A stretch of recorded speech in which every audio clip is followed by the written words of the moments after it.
एक बादशाह ने खुशी में सारे कैदी रिहा कर दिए। अचानक उसे एक इंतहाई उम्र रसीदा कैदी नजर आया। बादशाह ने उसको बुलाया और पूछा, कब से कब से कैद हो? बुजुर्ग ने जवाब दिया, आपके अब्बा के दौर से। ये सुनकर बादशाह की आंखों में आंसू आ गए। उसने सिपाहियों को हुक्म दिया, इसे दोबारा कैद कर दो, अब्बा जी की निशानी है।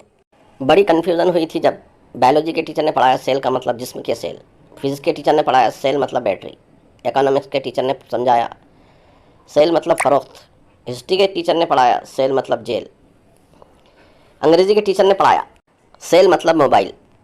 तालीम ही छोड़ दी ये सोचकर जिस स्कूल में 5 उस्ताद मुत्तफिक नहीं हैं, इस स्कूल में पढ़कर क्या होगा।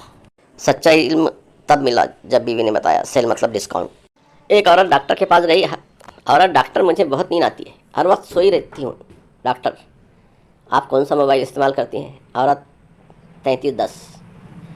डॉक्टर, मैं आपको ये स्मार्टफ़ोन लिख कर देता हूँ, व्हाट्सअप फेसबुक इंस्टॉल कर लें, नींद का बेड़ा गर्क हो जाएगा।